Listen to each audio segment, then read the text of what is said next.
All right, we're going to dive into an idea today that's probably going to sound a little crazy.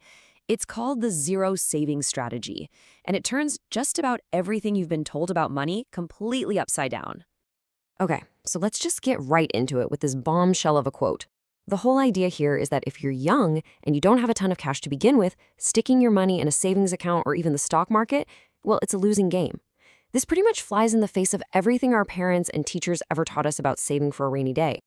And look, the math is brutally simple. Compound interest is magic, sure, but it needs a big pile of cash to work its spells on. If you've only got, say, $1,000 and you get a fantastic 10% return for the year, that's $100. I mean, that's a nice dinner out, but it's not going to change your life. For small amounts of money, the math just doesn't work. And that leads us to what the source material calls the safe savings trap. You think you're being responsible building this little safety net of cash, but in reality, it's more like a cage. It keeps you on defense, protecting the tiny bit you have instead of letting you go on offense and make the big plays you need to actually build real wealth. So, if traditional saving is a trap, then what are you supposed to do? Well, that's where this whole idea comes in. A completely different way of thinking about your money called the S&Me Framework. The whole idea, and this is so powerful, is to stop looking for some magic stock or investment out there to make you rich. The real gold mine is you. Your skills, what you know, your ability to earn a paycheck, that's the machine that actually prints money. I mean, just look at the difference here. On one side, you've got the S&P 500. It's external, you have zero control, and you're just hoping for that average 10% a year. It's a plan for an average life. But then you look at S&Me. That's an internal asset. You have total control. And the potential return? It's not 10%. It can be hundreds or even thousands of percent. That's how you get exponential growth. Okay, I know what you might be thinking. This all sounds like a nice motivational speech, but what about the actual math? Let's get into it, because this is where it moves from a cool idea to something you just can't ignore. Let's play this out. Imagine you're starting from scratch. No special skills, you're working a basic job, and you've managed to hustle and save up 500 extra bucks. That's your investment capital. What's the smarter play? Well, scenario A is what everyone tells you to do. You put that 500 bucks in an S&P 500 index fund. If it's a good year, you might end up with an extra 50 bucks. Cool. Now let's look at scenario B. Same $500, but instead, you use it to take a 2-day phlebotomy course that's learning how to draw blood. Suddenly, you have a skill that can take you from a minimum wage job at $7.50 an hour to a phlebotomist job at $25 an hour. Over 1 year, that's not a $50 game. That is an extra $35,000 in your pocket. I mean, just look at this. It's not even a competition. You have this tiny little blip for the stock market, and then this absolute skyscraper for the new skill. It's a whole different universe. Let's put a number on that return. We're talking about a 7,000% return on your money in basically 48 hours of your time.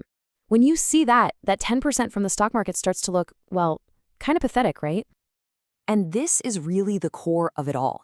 This gets to what real security actually means. It's not a number in your bank account, which can be inflated away.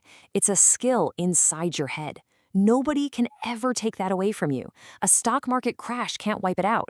That is real security. Okay, so you're probably sold on the why. The math is pretty undeniable. But the next big question is the how. How on earth do you afford to invest in yourself if you're just scraping by? Well, that's where the all-in growth budget comes into play. And the strategy is pretty extreme, not gonna lie. It's all about living like a monk. Think multiple roommates, eating cheap, cutting out all the fluff. The goal isn't to save for the sake of saving, it's to free up every possible dollar of cash to pour back into the SMEM machine, which is you.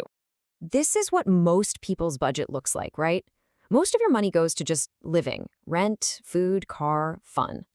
And that slice for savings, the part that's supposed to secure your future, it's usually this tiny little sliver, maybe 5% if you're lucky. Now look at the growth budget. This is a complete flip. You slash your living costs down to the bare bones, say 40%. All that discretionary spending on coffee and Netflix, gone. In that massive chunk, 60% of your income, it has one job, investing in you. You're treating your own education like it's your most important bill. People will look at this and say, whoa, that's so risky. But is it? Really? What's actually risky is crossing your fingers and hoping your boss gives you a tiny 3% raise this year. What's secure is taking control and pouring thousands of dollars a month into your own ability to earn. That's how you build a future where you don't depend on anyone else. But here's the big elephant in the room. You hear invest in yourself and you immediately think of all the scams, all the fake gurus online, right? That's a totally fair point.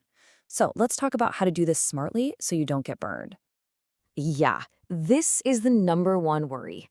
How do I know this course is any good? How do I know this person is legit? It's the biggest hurdle for a lot of people who are thinking about doing this. So here's a simple 3-step playbook. First, binge watch all of their free content. If their free stuff on YouTube is genuinely valuable, their paid stuff is probably even better. Second, find the people who teach the how, the actual step-by-step process, not the people who just show off the what, like their fancy cars. And third, think of every course as just one brick. It's not a magic pill, it's just one more piece of the bridge you're building to your goal. And one last super important piece of advice. Once you pay for the course, once you find the mentor, just do what they say. To the letter. Be a copycat. Don't try to get creative or add your own little spin. That comes later. First, you have to prove you can follow the proven recipe exactly as it's written. So that's what we'll leave you with. It's a simple question to ask yourself. Every single dollar you earn has to go somewhere. So where are you putting yours? Are you using it to slowly build a small pile of cash in a savings account? Or are you using it to build the most powerful, crash-proof asset in the entire world? You.